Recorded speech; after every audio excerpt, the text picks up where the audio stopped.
Hello, everybody here. It's an unfortunate turn of circumstances that the person with whom I share a name, Anand,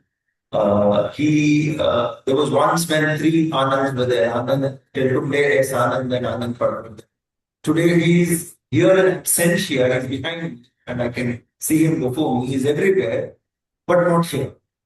Uh, the reason he is not here, I want to tell you, is because 2 days, 3 days before this festival started, he, many of you know, he was sent to jail under a terrible NIA Act investigation, and he's out on bail. So each time he has to travel outside the state, he has to seek formal court permission. And Hortus Festival was keen on having him, nevertheless, undertaking this process, and they supported us in this process. The judge granted the application for travel, and then the next day, when it was all set to leave, it was withdrawn. So, which is why I'm explaining to you that he could not join us. This is the reason, because of the whimsical nature of the state in India. Something that Anand Teltumbde, over nearly 30, 40 years of his life as a writer, activist, scholar, thinker, has been pointing how the state leaves us high and dry most often. So, welcome, Anand. I am publishing his third book now. This is The Caste Census, piece of which are there available. And Anand will sign virtually and maybe force your signature here for the book of those who buy it. Welcome, Anand. He's behind us. He's with us right now virtually. Thank you for joining us. So, I'll first begin by asking you, what are your thoughts about being stranded between two worlds? You are there and not there. You were so looking forward to coming to Kochi. Your audio is not very clear to me, Anand, but anyway, I got a sense. Firstly, let me wish the audience good evening. As Anand said, I tried my best to be in your midst, but for the court, it was an academic luxury, and they declined the request. So this is the second best option probably we are trying out, and I'm thankful to the organizers for doing all that was possible to them. Yeah. I think it's not able to hear me better. He's not able to. The audience can, audience can. They're bursting crackers because you are here virtually. They're bursting crackers now because you're joining us. Are you able to hear me at all? No, there is something like there is an echo of sorts, and I don't know. So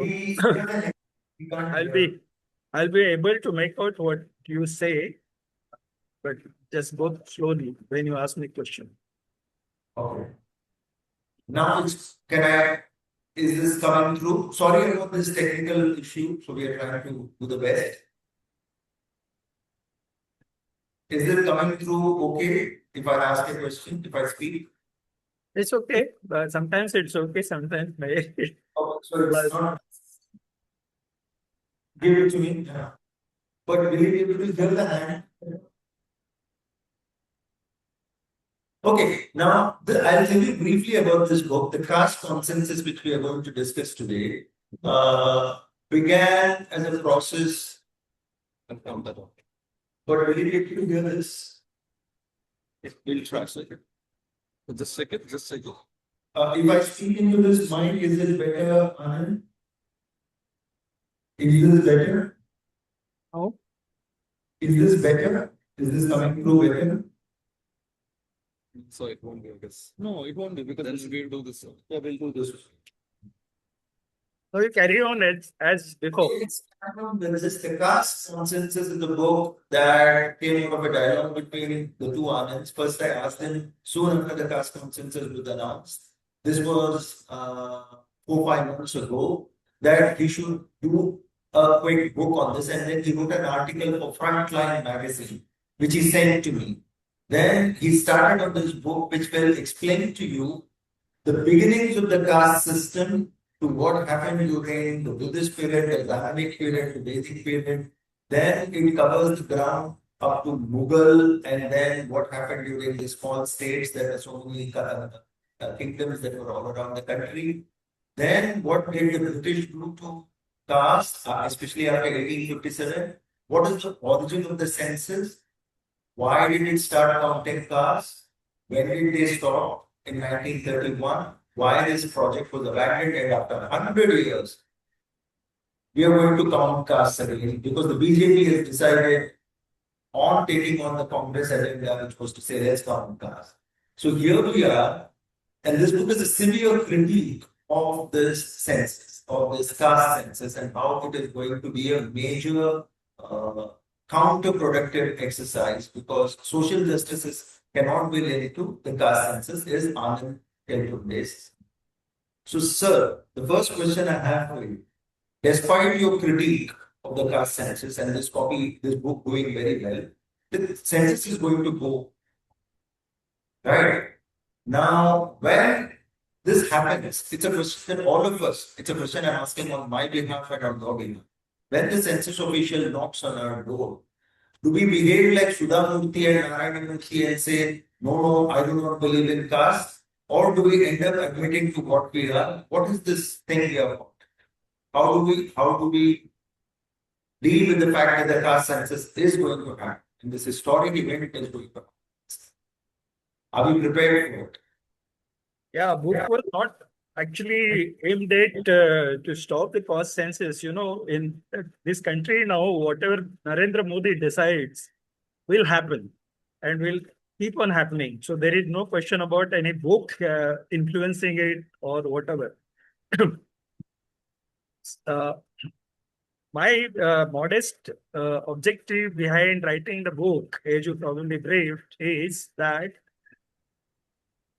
to make people understand what this animal called caste is, because there appears to be lots of confusion about caste.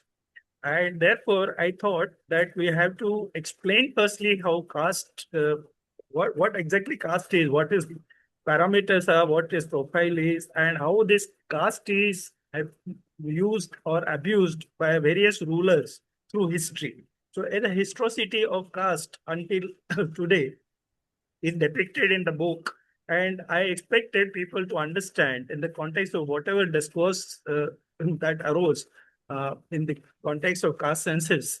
So that was my modest kind of expectation. I did not have any illusion that this book will have something like any physical impact of the kind you talked about. It would go on, whatever that is going on. Even the reservations are going to go on as Narendra Modi wants. Okay, if he doesn't want it, it will go.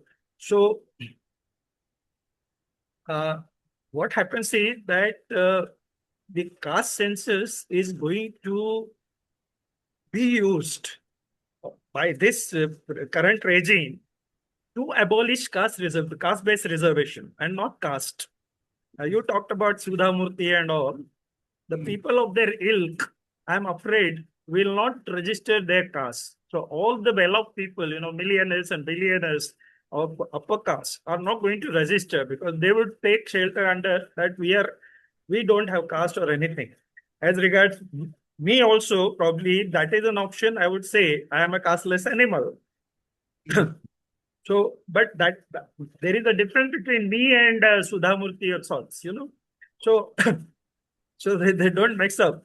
So, what is going to happen is all well-off people belonging to upper caste are going to get eliminated in the caste data, and whatever that remains, that would appear likely in terms of the inequality, etc., as it exists in any other caste. So it would facilitate the argument of the regime that the caste-based reservation haven't done anything and it can be eliminated, it can be abolished. And the time has come to rather abolish. The data would support it.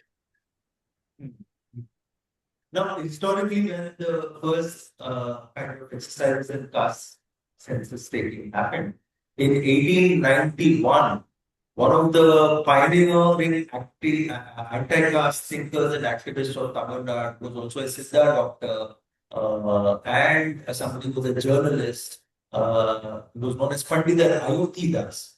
So he called upon the people, especially he ran a paper called Parayan, he also ran a paper called Rupaisa. He used Urpaisa to tell people to say, register yourself as Jadi Atra Tamil. Then casteless Dravidian, Jadi Atra Dravidar. So as caste.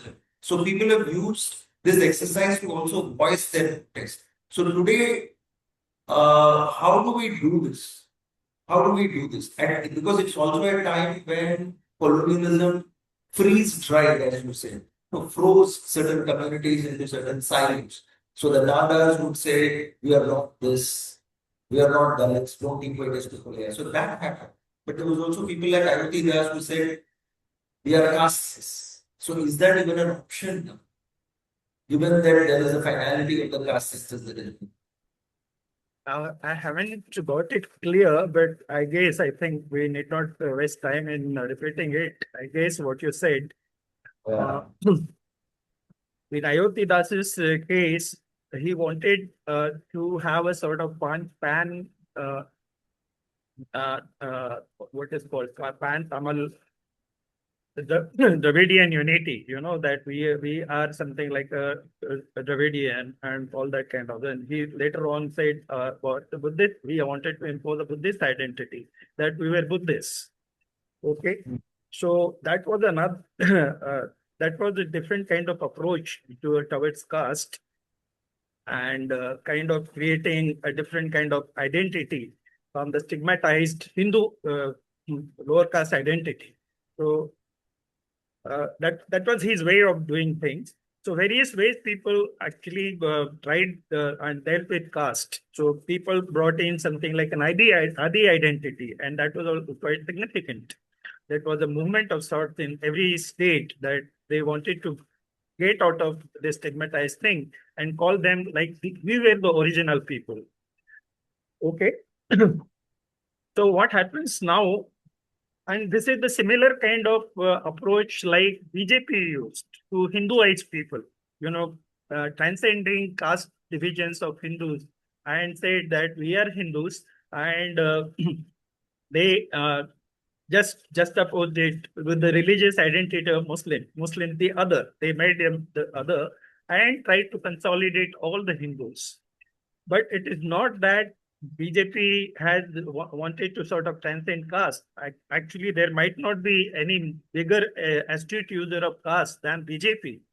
BJP saw that there were certain castes available for consolidating their political constituency. And they firstly Hinduized Adivasis, then they identified there were minor Dalit castes. So they identified them, they created the icons, etc., and tried to amalgamate into their constituency as Hindus. And so is the case with BC. BC was the left out kind of a block, and there were not much many claimants of that. So they have concentrated on that, and they actually tried to Hinduize them and get into their constituency. And that is the plank. Electoral plank that they created and achieved this kind of victory that they did. Now, you say that primarily the British used the census as a measurement exercise and also to do divide and rule. And then they froze certain castes and fixed certain identities forever. And subsequently, we have had these developments of OBC, backward class, and other things expanding well after 1955 and well after 1992. But do you think there was a time when caste was fluid? You say caste was more fluid and people could move from one thing to another before the colonial. Do you think that made it more benign or better? Because we do know that under Census education, someone like Kozhikode, a great poet, was beaten up as a Dalit poet from 14th century Maharashtra, for those of you who know the name. Like this, we have countless incidents in India of Dalits being pushed out and the caste system functioning in its own way. Do you think the British exercise in census taking and counting is solely responsible for us continuing with the baggage of caste? Could there have been some kind of a French Revolution in this country otherwise which overthrows the idea of caste? These are what if questions, but is it only a problem made worse by the British or something that they try to address purely in terms of numbers and let's just figure out what is wrong? You see, there is a difference. There is a subtle difference between what the British did and to say that something like the Sangees say that British invented caste. It is not that kind of argument I am making. There has to be some nuanced understanding about it. British actually deployed caste to serve their divide and rule policy. That was one of the tools in their toolbox. But it is not to say that castes were benign earlier or something like that. Like in 14th century, you give an example of Chokha Mela saying so and so such a thing. So it stands to logic that caste earlier were contextual, they were local, they were relational. And it stands to the logic, anybody can understand very easily that those days villages were self-sufficient and they were the mainstay of caste. There were no communication between villages. So as far as possible, villages remained just as a local entity and self-sufficient entity. And people were given different jobs to sustain the village economy. So it is not to say that castes were benign or something like that. Lower caste, which were actually whose labor was to be exploited in the thing without any payment, etc. They were always being humiliated, with always being oppressed, and always being sort of even killed, just to terrorize them and keep them subjugated. They should not be raising their voice. That was the mechanism. So there is nothing, no surprise actually. If you logically think through, then you would see that such was the situation in India. What British did is that they categorized things, because this categorization again comes from the Enlightenment era. That mechanics, like things should be classified, they should be categorized, etc., to understand them. So this way, they had an inventory of caste and they categorized it and post-fitted many castes which were not to be fitted into something like a pre-decided mold. So by that way, every caste actually got its place and they actually fixated their hierarchy also.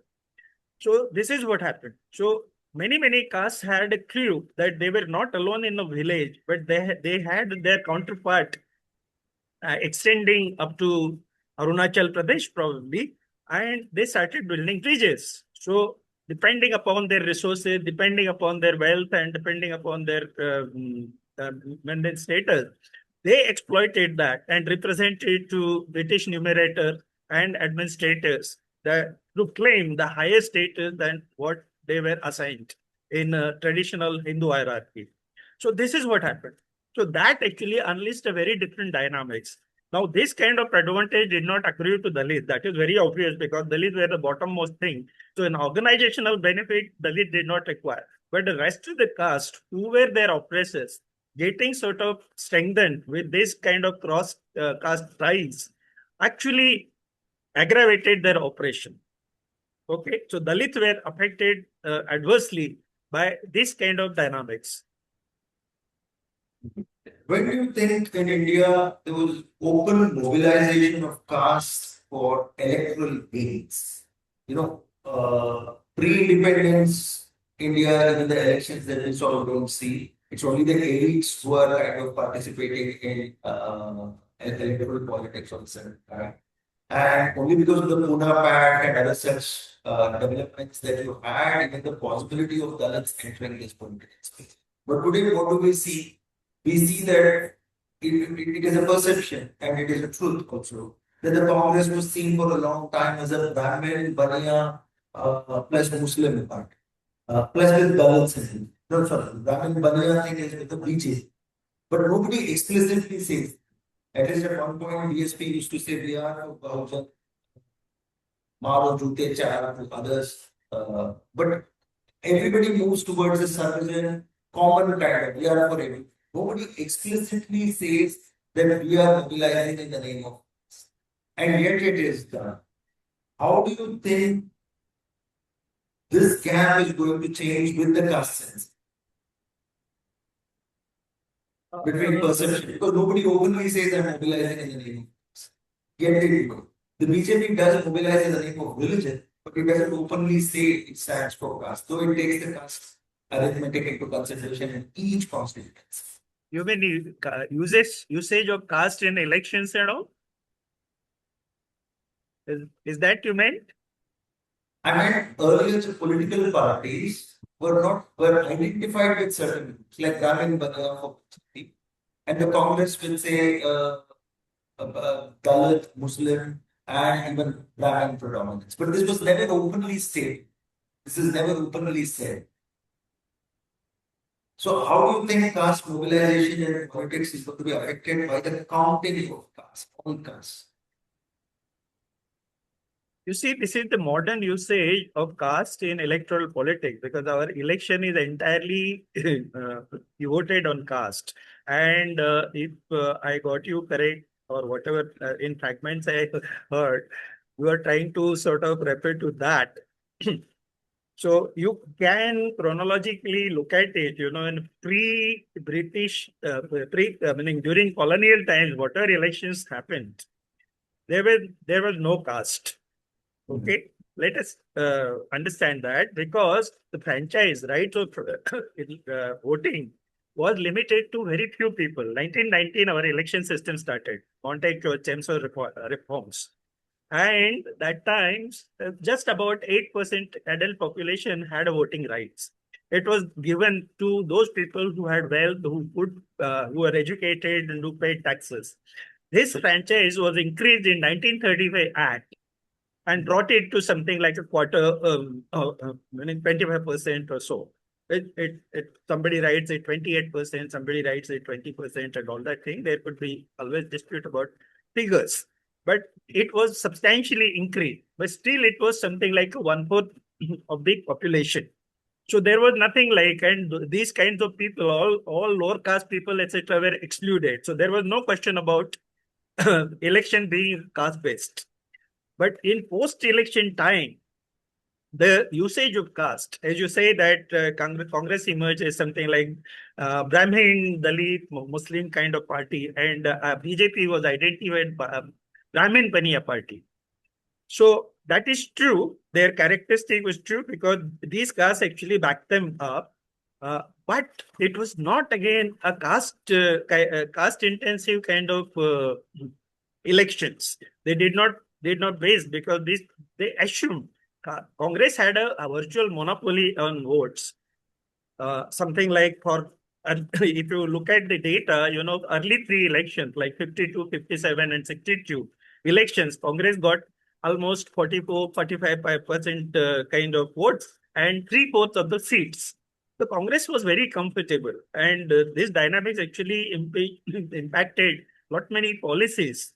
So again, there was nothing that Congress needed to do in terms of caste, meaning creating another appeal to the caste or something like a casteization of society.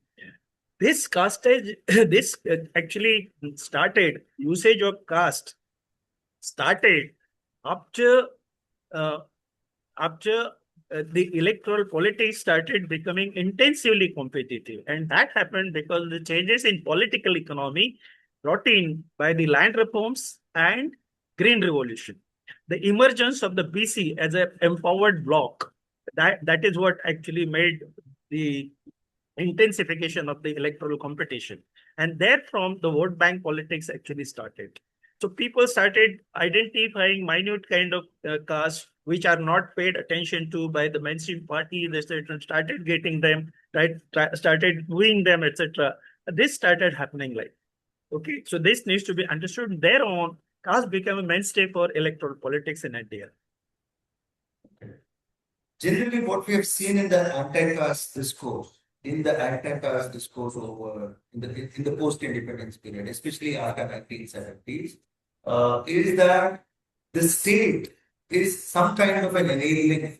It provides the Dalits with reservation, it provides some opportunity for you to move out of your what Ambedkar called the village sink of ignorance, den of ignorance, the sink of localism. So it helps you move, and then the state is seen as an enabling force and a guarantor of rights and protections. You have the Prevention of Untouchability Act, and then subsequently the Prevention of Atrocities Act, and all these are, of course, something to mobilize people and ensure that the state does. But at least society is so bad. Society is so brutal in its perception of the other person. Even when equality is enshrined in the Constitution, society does not allow for dignity and equality. So the state is seen as a protector of the interests of the workers. But in your case, and I said this even before you go pushed into the jail, the state always shows its fangs, especially in the poorest poor. And in your case, its most vindictive aspect is. So how do we see this, then the state which becomes a divisive force? How do we then think of anti-caste politics, especially in the think of the castes? In terms of state versus society, where you're caught between both these forces. Can you repeat that last part of the question? The last part of it is what kind of mobilization do we do, especially when the state becomes this extremely repressive force and now it's armed with this data, data which can be very fake. We cannot trust anything in this data right now. That is something we'll come to later. But in terms of this anti-caste discourse becoming aligned with the state at some level, investing much in the discourse of protection. Yes, state is the state is the monster that we created, and we'll have to live with that, you know. So it's not going to be easy. The state is the protector of whatever that we have today. And if you want to sort of bring in changes, we have to necessarily deal with state. So you cannot wish that away. So even if you think in terms of not having caste census or something like going beyond that and call for annihilation of caste, you'll have to necessarily deal with state. So how do you deal with state? Because state is what? In Marxist term, it is plain. It's something like community of bourgeois to take care of their affairs, you know. But even not going to what Marx said or whatever it is, we can experience. It's an experiential thing that state actually is operates on behalf of the wealthy, operates on behalf of things. So you can always see that who's on whose side state is. So, but that is not to a kind of discount if majority of people think in those terms and come out on sort of thing, and they will have to strategize in the context of whatever is happening today to the people's movement, etc. They will have to creatively strategize and say that. Suppose it's the name of something like caste should go, caste should be destroyed. So majority of people will have to sort of come out with conviction that this is meaning this is now overused and we do not want caste anymore, and communicate it to the state so that the state is compelled to think over and something like that is done. You know, so these are the only kinds of possibilities, because otherwise it would be wishful thinking in today's context. Given the immense, large nature of this subcontinent India, and we saw something like an uprising in Nepal, we saw it in Sri Lanka, an ability to come and just the desire to come and see overthrow of change. Do you think such a possibility when we have the most abusive and repressive state ever, and also the most brazenly lying state which lies about data? I want to draw your attention to the fact that Anand Teltumbde has authored this year 4 books already, and 2 more are coming. His prison time was used very frequently. And I would urge you all to also read The Cell and the Soul, his memoir from the prison, which opens with the scene of COVID, actually. You know, and how prison management basically said there's no COVID, there's no, he himself got COVID, people died of COVID there, everything. So how do you reconcile this idea of a monstrous state and the fact that you want a desire for overthrow? Is this going to happen? something similar to Nepal or Sri Lanka, which is smaller geographical entity. Something like that is imaginable. Again, the same thing that I'm guessing what you asked. Okay. So something, something And like my you see, question. one thing is very clear for our rulers. India's size also comes to their support. So whatever that has happened in our neighboring countries, that a mass upsurge, etc., is not going to happen in India. That is for sure. Yeah. That is for sure, because the size of India and the kind of diversity, it's a museum of diversity. So that is the biggest protector for our ruling system. So such things are not possible, but there have been changes. People have demonstrated there are enough kind of evidence that the people's movement have brought about desired changes in the system, however minor it may be. What is prerequisite to people should understand, and there has to be some conviction and faith that collectively they can do. That is what is required. So, in regard to caste, that this is what I said in fifth is that there appears to be a lot of misunderstanding, and in the another context is that there is a role of scholars and intellectuals, and that is not being done properly.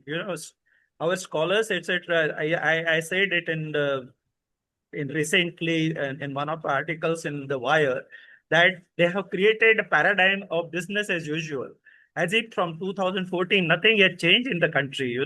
If you see the op-ed articles or whatever articles appear elsewhere, or YouTube even included, which actually came to counter the state propaganda, everything actually gives you an impression that nothing has changed, and it is going in a continuum. It's okay, this is what it is, but there is something like drastically things have changed in country. So that thing, that attitude needs to be changed first, because public intellectuals, etc., form the opinion, they actually educate the people. So if they fail to tell people that there is something like very drastic thing, drastic happened in this country, the democracy itself is at stake. So until then, people will not understand. People also take, neoliberalism already have atomized society into individual. They are now individual, and they are crisis ridden individual. So how do they hope to be something like a collective and come on to street to demand something radical? So these are the kinds of, there are many ills today, but one need to keep some hope, because without that, probably we all will be doomed. Yeah. So one of the things Dr. Ambedkar also believed in was how, a real revolution in this country simply seems impossible because of the way the caste system works. It doesn't make people feel like they are people, they are one people. Then you start thinking about your caste, then you think of whether to join the other person at all and rubbing shoulders and fighting for the. One last thing, sir. You say the state has primarily abandoned its responsibility of universal provisioning for capacity building. Capacity building in terms of education, healthcare, housing. Suppose everybody went to a local school, irrespective of whether it is a member of parliament or an intellectual or a university professor or a person working in the sweeping sector or any of these other activities. You all go to one school and there is no private school. But this never was the vision even of the people who handed over modern republic to us, and Nehru sent his children to good school. And everybody now today, even in a city like Pune, where I come from, is supposed to have 35 private universities. So in this context, how do you really see? Is it just you say that annihilation of caste will really happen when everybody becomes equalized with these capacity building agents? So you say we have to keep fighting for it, but how? At a time when everything is getting privatized, and in these private islands that are being created for health, for housing, and for education, there is absolutely no reservation. There is absolutely no way in which quota is going to be given, even as socio-economic criteria. So, what kind of a situation will we find ourselves in after the caste census, with everything being hollowed out already? This is what is explained in the book. Even after we got independence, so-called independence, the rulers actually adopted the same colonial state apparatus and showed to the people that they are going to do welfare with it. Nothing had changed. Okay, the same institutional structure, the same people, the same kind of processes, same kinds of codes and laws, and they we spent 3 years to create the constitution, which also was the same as India in Government of India Act 1935, the last constitution British left with. So Michael Drescher, for instance, says that 250 articles out of 395 then actually were same or similar, from the adopted from the Government of India Act 1935. And nobody disputed. Many people came in support of that. Some and dismissed the critics. Even Baba Saheb Ambedkar also defended it, that there is no copyright to the constitution. Whatever is good, we have adopted. And he was very candid about it. But the bottom line is that we have actually adopted entire colonial state and carried on, with meaning dressing it as a republic. So this was the contradiction, the fundamental contradiction that happened in 1947 here, or 1950, whatever year you want to attribute. So this needed to be understood. When I don't think anybody is around in India who really knows such fundamental facts. So these are the kinds of things that have happened. Now, while writing the constitution, we have actually created very elaborate kinds of text, etc. But we have not paid attention to these three things. Without, when Indian people were dilapidated state, even today we are similar. But imagine 1947, when we were nowhere, our people were nowhere. They did not have food to eat. They did not have education, nothing. So what was there? You had to, the republic has to take care of the people first. So they have just labeled it as a republic. But there is nothing, preamble, you say in many lofty terms and give a grand vision. But there is a basic contradiction between text of the constitution and the preamble itself. Okay, so it is something like a exercise in deception. So what I mean to say is that these fundamental kinds of basic things which actually empower people were to be paid attention to, but they dodged it. And they sort of came out with that, okay, we have to do the social justice. And what kind of social justice? Reservation. Okay. All kinds of mischiefs were incorporated in the constitution, that they had an opportunity to even abolish caste. Okay. As you know, if you go to Constituent Assembly debates, only 3 people objected to it. And whatever I'm saying that were uttered in the Constituent Assembly then. Pramat Ranjan Thakur, the grandson of Harish Chandra Thakur, who actually pioneered the Dalit movement in East Bengal. So he said that how can untouchability be abolished if the caste survived? And 2 upper caste, Brahmin and Kayast, came to his rescue and supported them. And none of the scheduled caste people, or anybody for that matter, opened their mouth. And it went as unheeded. So this is the kind of, there were n number of kinds of things, that intrigues that have happened in the constitution itself, and they dodged it. And till now, nobody utters about something like people have to be empowered. Even I said in the book that this kind of reservation policy, which is extant today, also would never succeed without empowering people. Because this is what happened, because it only benefited to the people who had initial advantage. But the large amount of people who were not in their ambit, they did not have a wherewithal even to send their children to school. There are no schools around. So all these kinds of things actually come in the gamut of empowerment. So these people needed to understand and all those things. And you expect that they to compete them with the people who have sort of advanced. So this is what it is. It was doomed to failure, and that's what happened. And still they're hankering upon something like the same reservation logic. Yeah. So Anand, I'll see if there are people in the audience who have questions, which have to be routed through me because Anand can only hear me. Anand can only hear Anand. And I That would, is I, I only. would, I would suggest that you could tell me, WhatsApp or something like, so that I Yes, understand. I'm going to pass the questions to me. Anybody who has a question in the audience, there is a person with a mic here. Yeah. In the front to the right. Yeah. Hello. Hi. So I just want to ask you one question. The question is that do you think that the tuna map wouldn't have been signed? Would that have helped somehow?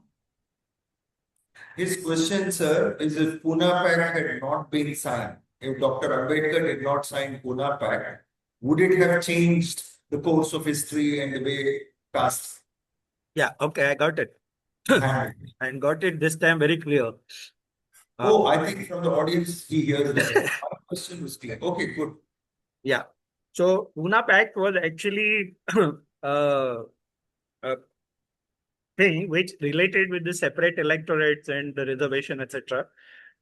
My contention is, and I think touched upon in the book also, that it would not have made a difference at all. Okay. Ambedkar was very jubilant when he signed the Pune Pact that he got more than double reserve seats, etc. But then he realized the folly and started asking with annulment of the Pune Pact. And he kept on doing that, but now it escaped his domain and was owned up by the ruling classes. So that was not to be. But there is an argument still among the Dalits that the separate electorate probably would have helped the Dalits. It would not help because it relates with the election system. And the post kind of election system actually would dodge it. So when there was okay, because first part the post is something like a resource intensive kind of election system. Whosoever got the resources, they would win. So even any other party, there was no ban on other parties, non-Dalit parties, to stand the Dalit candidates of their choice. Okay, and they would back them up with their resources. He would win. So there is no question about that kind of thing. Even separate electorates would not have worked for Dalits. So What, that answers the what was question. an alternative? It was the PR system. PR system again is an unknown animal, but I would stop here probably. There are questions. We'll see if there are more questions. We have another 5 minutes left. There's one hand in blue there. Yeah, you have the mic. Go ahead. Actually, I'm this question, but he said asked most of that question and the answer that. The thing is that how will the politics take here once the process is finished and the data came to the fore? Because some parties like Congress is asking vehemently arguing for the caste census to be implemented, and they're expecting something like a revolution after this caste census. Is that something to be expected to happen? So Anand, I'll repeat that question.